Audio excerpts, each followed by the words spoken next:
অনেক মাহফিল এখন মিডিয়াতে দেখলে ক্যাপশনে দেখা যায় 20 লাখ মানুষ, 25 লাখ মানুষ, 30 লাখ মানুষ। আরে বাবা, এগুলো মানুষ না জি।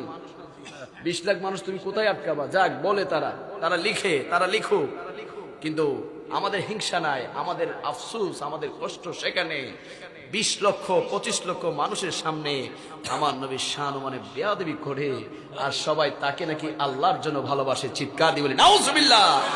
আল্লাহ বলছেন যারা আমার নবীকে ভালোবাসবে আমি তাদেরকে ভালোবাসবো, আর নবীর শানে বেয়াদবি করছে তোমরা বলছো তাকে তোমরা আল্লাহর জন্য ভালোবাসো। এটার মতো ফাইজলামি গাদ্দারি আসমানের নিচে জমিনের উপর আর হতে পারে না। চিল্লা বলি ঠিক কিনা?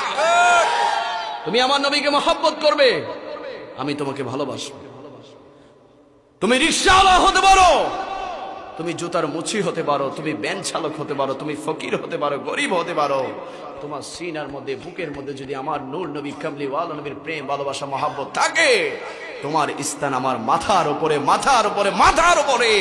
আর তুমি সুন্দর হতে পারো, তোমার কণ্ঠ কথা বার্তা সুন্দর হতে পারে, তুমি তোমার বক্তব্যে ইংলিশ বলতে পারো, বিভিন্ন ভাষা বলতে পারো, কিন্তু তোমার বক্তব্যের দ্বারা যদি আমার নবীর শানে গুস্তাখি আসে, তোমার জুবান দিয়ে যদি আমার নবীর শান মানে বেয়াদবি আসে, আমরা সুন্নি মুসলমানরা তোমাকে আমরা জুতার তলা মনে করতে পারি না। চিল্লা বল ঠিক কিনা? কারণ হাত তুলবে ঠিক কিনা? আমার নবীর শান মানে বেয়াদবি করছে, বড় স্কলার হয়েছে, এখান সেখান থেকে ডিগ্রি নিয়ে আসছে। আমি ডিগ্রি দিয়ে কি করব? কবি নজরুলের কোন ডিগ্রি ছিল? আমাদের দেশেরই কথা বলি না কেন? অথচ কবি নজরুল আমরা বইয়ে পড়েছি মাত্র 2 পাস করেছে। কোন ক্লাস পর্যন্ত পড়েছে?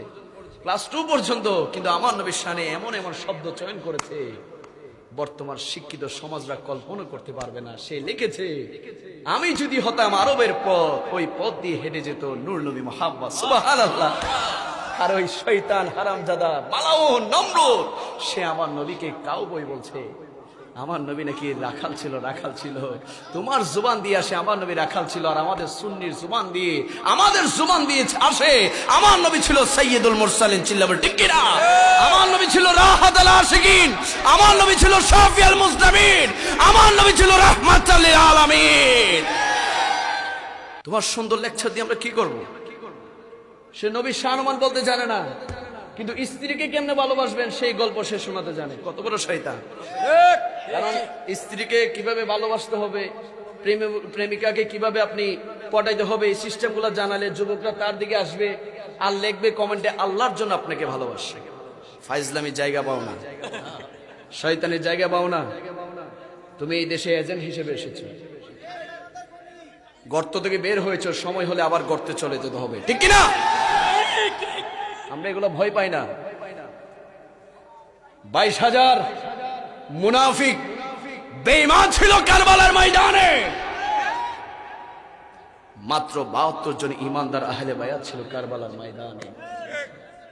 অন্তরে নবীর প্রেম ছিল, মহব্বত ছিল, আল্লাহ তাদেরকে বিজয় দান করেছে। সুবহানাল্লাহ। তো ক্যাপশনে 20 লাখ 22 লাখ 25 লাখ লিখবেন, আমরা ভয় পাই না। আমরা দেখবো তোমার জুবানে নবীর শান আছে কিনা, আউলিয়া কেরামের মহব্বত আছে কিনা।